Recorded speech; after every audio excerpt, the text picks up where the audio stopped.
What's good? It's Woog. Please like the video, subscribe to the channel if you are into the fight talk. We have Conor Benn, 19 wins and 0 losses, taking on Chris Algieri, 25 wins and 3 losses. This is pretty much seen to be the next step-up fight for rising prospect, potential star, Conor Benn, the son of Nigel Benn. Nigel Benn was the former middleweight champion and then longtime super middleweight champion. He had like a long history, a great history versus Chris Eubank. They fought multiple times. Had a iconic title defense versus Gerald McClellan in a very competitive and ultimately tragic fight in 1995. To where Gerald McClellan was has been confined to a wheelchair with severe brain damage since that fight. The legendary Roy Jones Jr. has, kind of famously helped him out a lot just in terms of making sure that he has what he needs to be able to live a relatively high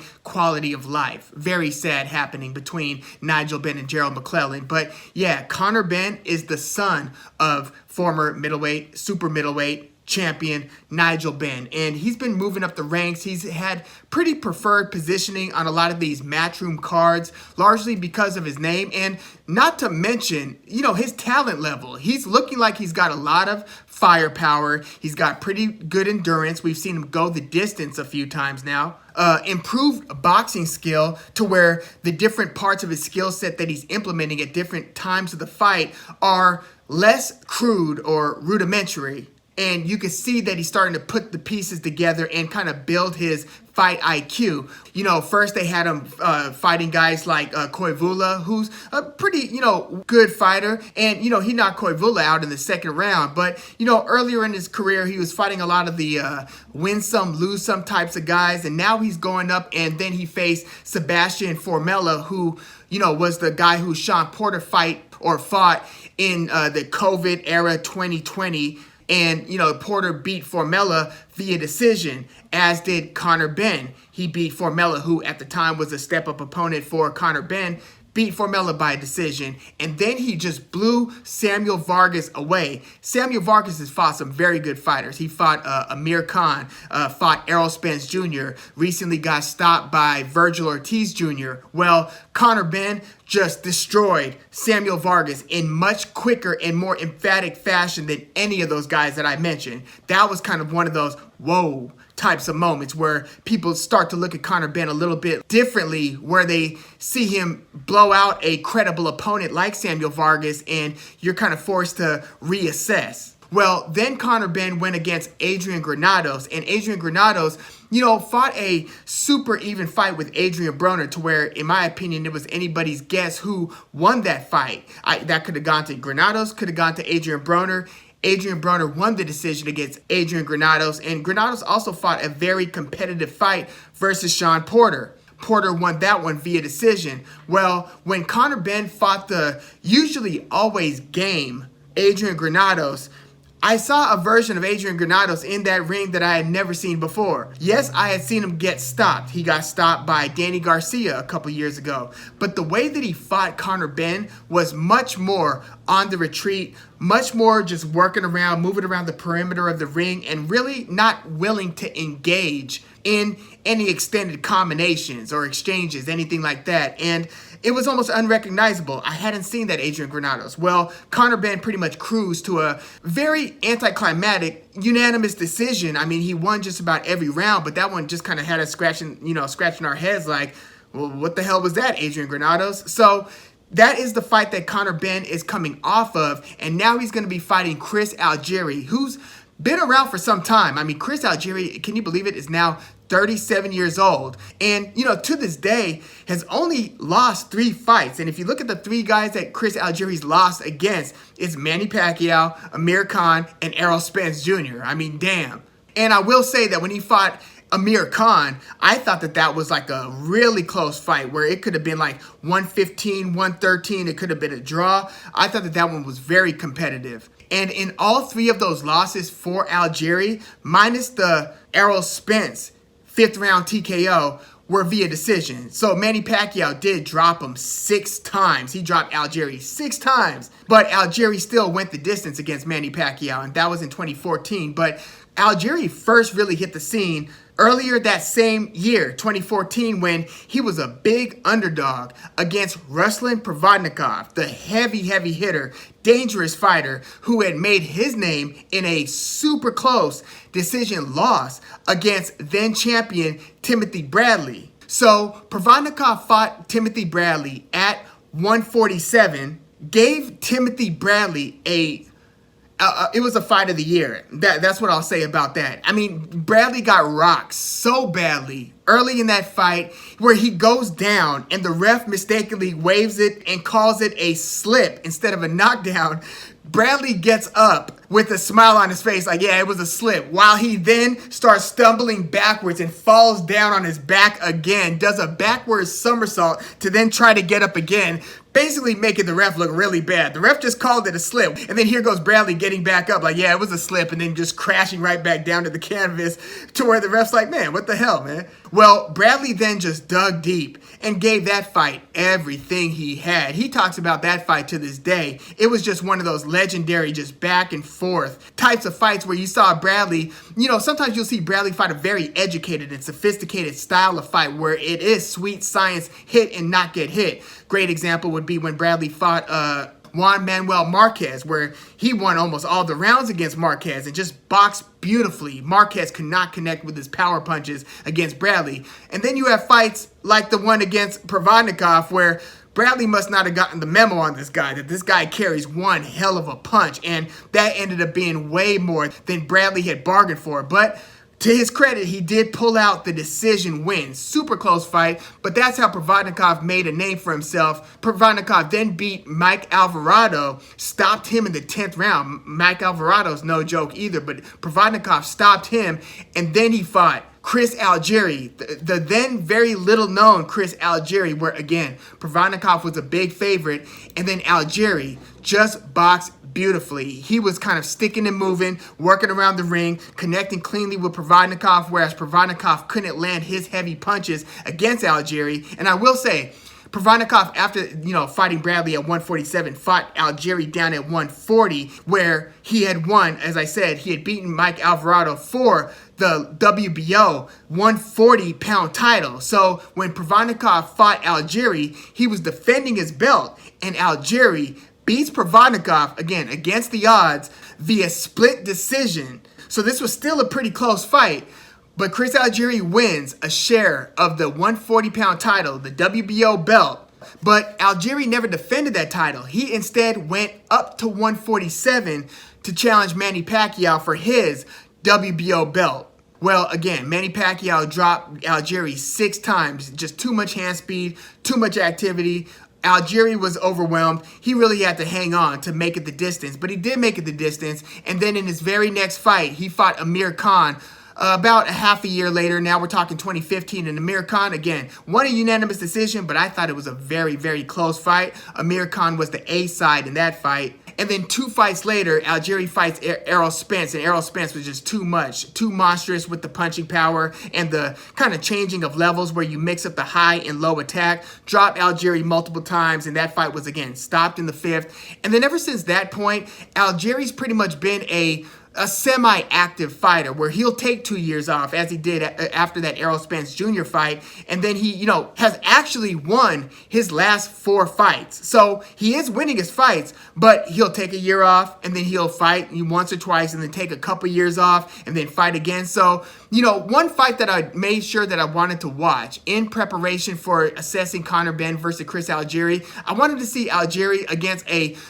pretty heavy-handed, come forward, aggressive style fighter. And, I'd already seen the Errol Spence fight multiple times. I had seen him, against Manny Pacquiao multiple times. And, you can't really get a fair gauge when you see somebody fight Manny Pacquiao and then assess what they're going to look like against Conor Benn, because Conor Benn doesn't possess the same physical and athletic attributes that Manny Pacquiao presents. He doesn't have the same legs, basically. He doesn't have the same feet nor hand speed. So I actually watched Chris Algieri against Tommy Coyle. And again, Tommy Coyle, I'm not saying is Conor Benn, but I just wanted to see how a recent version of Chris Algieri looked against an aggressive fighter. And in Algieri's latest fight, it was against Mikel Slick Mick LaPierre. And Slick Mick is everything but an aggressive fighter. He is the back foot fighters of all back foot fighters. Like, this is somebody who you don't have to worry about getting leveled against. Slick Mick LaPierre. And, you know, Algieri's kind of a sweet science guy, but he was actually the heavier puncher and the more aggressive fighter against LaPierre. LaPierre, you know, recently lost a decision against Jose Pedraza, where, again, Jose Pedraza, a sweet science guy, was the aggressor, landing the heavier shots against LaPierre. So Algieri did beat LaPierre, but I didn't think that that would be an accurate gauge to be able to assess how Benn versus Algieri would go. So I watched Algieri versus Tommy Coyle, and Tommy Coyle, you know, hurt Algieri, kind of got him reeling into the ropes early in the fight. But Algieri actually came out aggressively against Tommy Coyle, backing him up and mixing up the jab high and low. And he had a nice, like, jab, left hook to the body combination that was scoring big time against Coyle, to where he dropped Coyle to the body. You know, he got hurt, like I said, against Coyle, and he got his, you know, eye pretty fattened up to where it was on the verge of closing. But he kept on laying on some pretty heavy firepower for Chris Algieri, and he stopped Coyle in the 8th round. Again, a lot of this was predicated on that work to the body, but he started mixing up the attack. Stopped Coyle in the 8th round, and he's only had that fight against LaPierre since. Now, when he fought Coyle, that was June of 2019. He didn't fight LaPierre until August 2021. So again, another 2 years of inactivity. And now he's fighting a strong 147-pounder in Conor Benn. When he fought Coyle, like he did in most of his fights, he fought at 140. So the fights that he lost, all 3 of them, have all come at 147. He's undefeated at 140, and he's actually a very big 140. He's 5'10".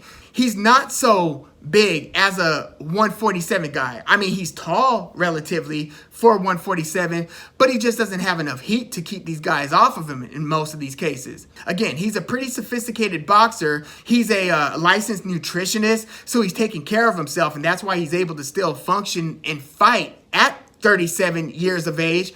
But now he's going against Conor Benn, a 28-year-old 147-pounder who, again, has some heavy artillery. So what do I think is going to take place between Conor Benn and Chris Algieri? I think the first couple rounds are going to be interesting. I think that Conor Benn, you know, he's been exercising a little more patience in his last few fights, or at least in this last one fight. But again, that's kind of tough to really say because Granados was so defensive and unwilling to fight in that one. But yeah, Conor Benn generally starts off pretty hot. And I think that he's going to be hitting Algieri early.